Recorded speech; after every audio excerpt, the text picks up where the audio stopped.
Hercules, son of Zeus and champion of humankind, gazed in horror as he realized he had just committed the most unspeakable crime imaginable. The goddess Hera, who hated Hercules for being born of her husband's adultery, had stricken him with a temporary curse of madness, and his own family were the casualties. Consumed by grief, Hercules sought out the oracle of Delphi, who told him the path to atonement lay with his cousin, King Eurystheus of Tiryns, a favorite of Hera's. Eurystheus hoped to humiliate Hercules with 10 impossible tasks that pitted him against invincible monsters and unfathomable forces. Instead, the king set the stage for an epic series of adventures that would come to be known as the Labours of Hercules. The first labor was to slay the Nemean lion, who kidnapped women and devoured warriors. Its golden fur was impervious to arrows, but Hercules cornered the lion in its dark cave, stunned it with a club, and strangled it with his bare hands. He found no tool sharp enough to skin the beast until the goddess Athena suggested using one of its claws. Hercules returned to Tiryns wearing the lion's hide, frightening King Eurystheus so much that he hid in a wine jar. From then on, Hercules was ordered to present his trophies at a safe distance. The second target was the Lenaean Hydra, a giant serpent with many heads. Hercules fought fiercely, but every time he cut one head off, 2 more grew in its place. The battle was hopeless until his nephew Iolaus thought to cauterize the necks with fire, keeping the heads from regrowing. The dead serpent's remains became the Hydra constellation. Instead of slaying a beast, Hercules next had to catch one alive. The Ceryneian hind was a female deer so fast it could outrun an arrow.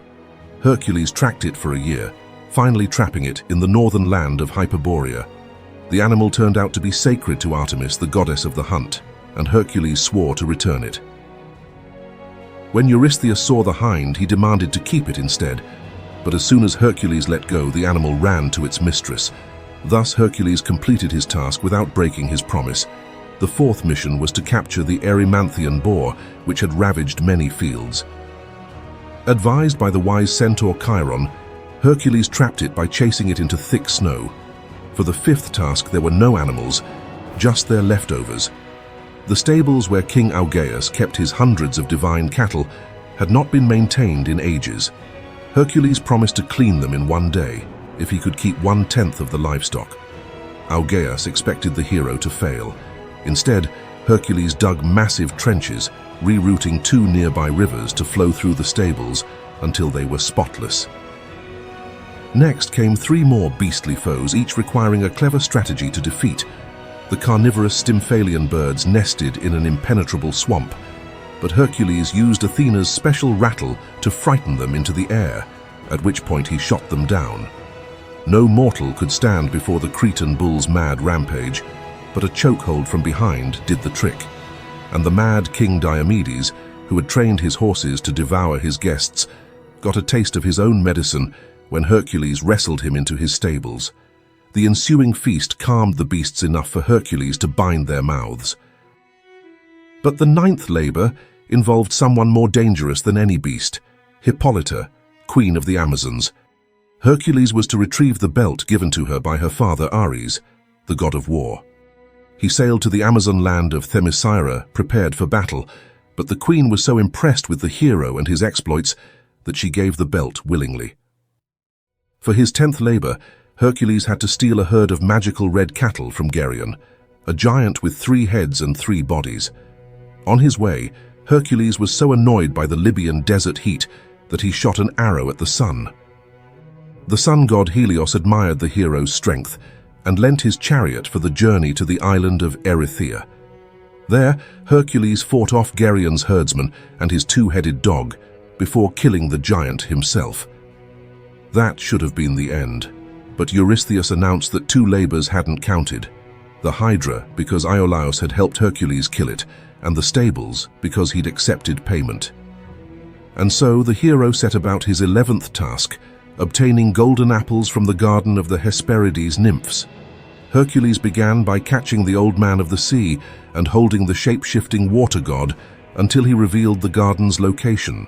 Once there, the hero found the Titan Atlas holding up the heavens. Hercules offered to take his place if Atlas would retrieve the apples. Atlas eagerly complied, but Hercules then tricked him into trading places again, escaping with apples in hand. The 12th and final task was to bring back Cerberus, the three-headed hound guarding the underworld. Helped by Hermes and Athena, Hercules descended and met Hades himself. The Lord of the Dead allowed Hercules to take the beast if he could do it without weapons, which he achieved by grabbing all three of its heads at once. When he presented the hound to a horrified Eurystheus, the king finally declared the hero's service complete. After 12 years of toil, Hercules had redeemed the tragic deaths of his family and earned a place in the divine pantheon. But his victory held an even deeper importance. In overcoming the chaotic and monstrous forces of the world, the hero swept away what remained of the Titans' primordial order, reshaping it into one where humanity could thrive. Through his labors, Hercules tamed the world's madness by atoning for his own.